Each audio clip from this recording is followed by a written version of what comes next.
Over the years, I've been given both good and bad advice about what to do when you address a group of people. Let's start with the bad. When I was younger, my dad once told me, in regards to speaking to a group, "Son, if you can't convince them, confuse them." Thanks, Dad. As you can imagine, this strategy didn't work out for me. And years later, my family and I found yet another source to laugh about. An article from a comedic website called 9gag.com that detailed ways to appear smart in business meetings. Specifically, some of my favorites that I'll share. Get up randomly and draw a Venn diagram. Nod continuously while pretending to take notes. My personal favorite, encourage everyone to step back and look at the big picture. Or, in order to appear mathematically intelligent, change fractions to percentages. We can agree that these are all bad methods of communication, and I'm grateful that these sources were joking. I'm grateful because nowadays in our society, communication is more important than it ever has been before. Being intentional and purposeful about the way that we communicate, inspire people, and spread ideas is so valuable, especially in light of inventions such as the internet and social media technology. I'm mindful that we marvel at people who communicate ideas well, and there's something that all of them have. A secret and powerful tool that engages people. It's like talent for athletes, something that we can't put our fingers on, and in my opinion, that tool is a word called charisma. Charisma is a word that seems to float in the air above someone's description, something we can't exactly define, but today, I want to try to put our finger on it. And specifically to put our finger on how Fishers High School is actually inspiring charismatic students. I want to look at how the opportunities and experiences we're given at this school, opportunities and experiences which you've been witnessing already this evening, have inspired students to reach out to other groups of people, and why. Specifically, I want to define charisma and look at the writings of John Maxwell, a leader, leadership developer, writer, and author in the United States who summed up charisma in 3 words. First, confidence. Second, connection with an audience. And third, compassion. I fundamentally believe that students here at Fishers High School embodying these 3 traits will actually change the world. And so first, I want to explore why we are so drawn to people who believe in themselves. Why is it that someone who can stand up in front of a crowd, or a celebrity who can sing, or someone who can act in our nation is glorified? Well, I believe it's because confidence is such a challenging thing. But it's truly easier than we sometimes make it seem. Because confidence is constantly tested, and it's something that can be learned. Specifically, let's look first at how it's tested. Here at Fishers High School, we're given the opportunities to take part in project-based learning. Personally, I hate group projects, but every once in a while, it's a break to not have to study for a test.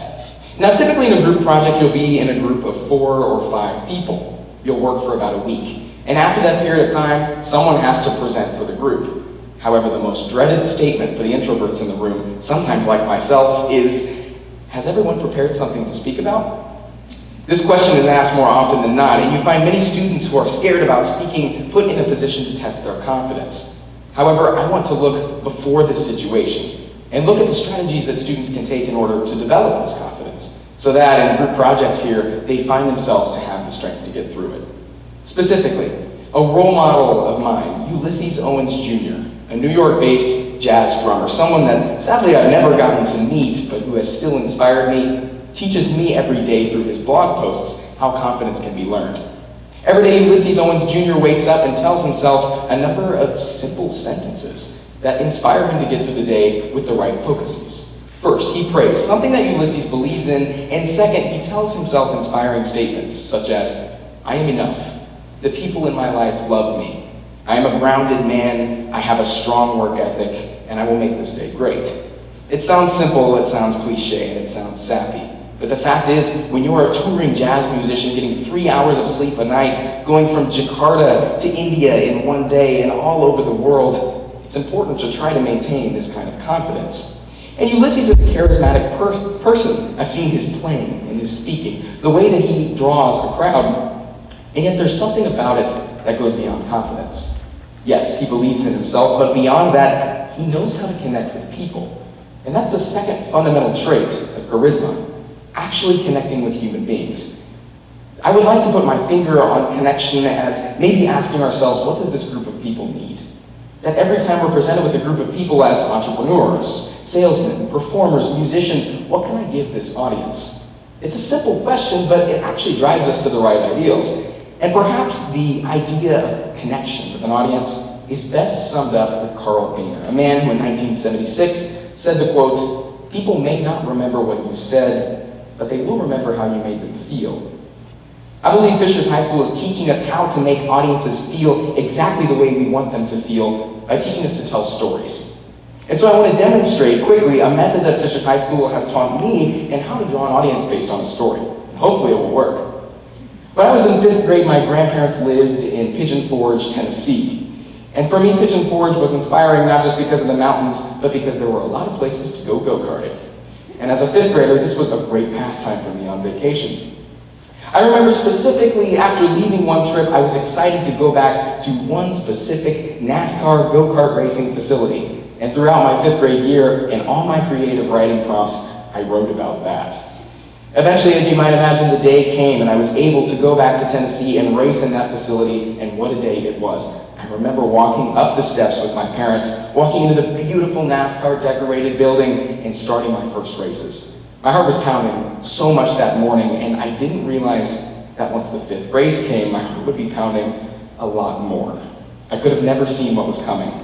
That 5th race, as I walked out to get in the car that I had scouted while I stood there watching the other cars go, I jumped in the car, the hard leather seat behind me, and strapped the seatbelt over myself. 3, 2, 1, the timer read, my foot against the gas pedal, and right as I stepped on it.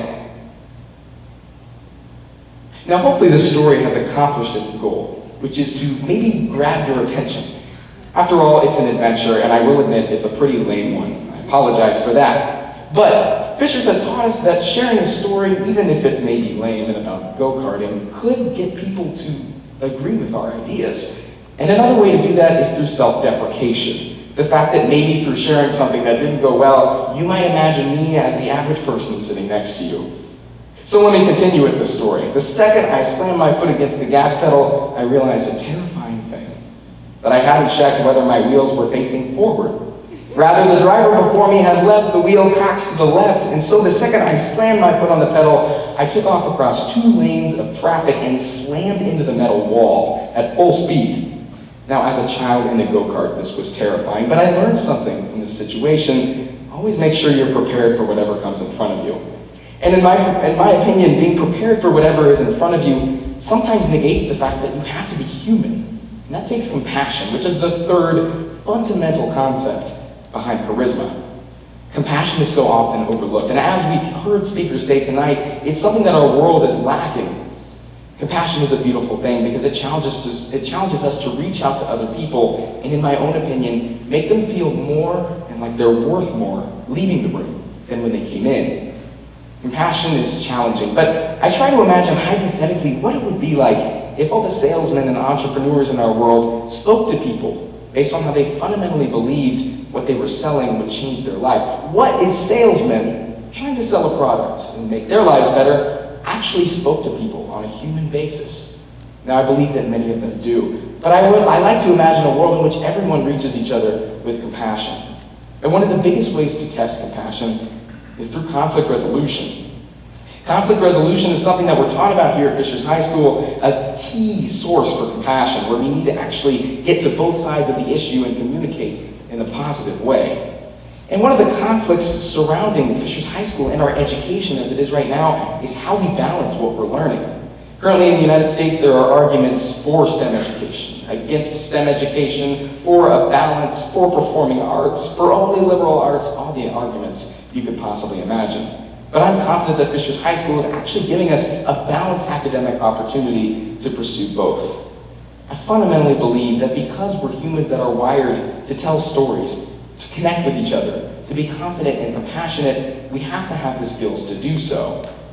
Without writing, performing, speaking, and communication skills, the stem of innovative ideas will never blossom into flowers of success and acceptance from other people. And so regardless of what you may know mathematically, I'm grateful that our school still prioritizes the hundreds of students who have talents in the liberal and humanitarian arts. I pray that our school will always continue to have these focuses, this dual education that brings truly well-rounded students, because after all, we are trying to change the world. And I fundamentally believe that with this balanced education that inspires students to be charismatic through a process, through steps, it's going to actually lead to students from Fishers that are going to continue to change the world and be charismatic people.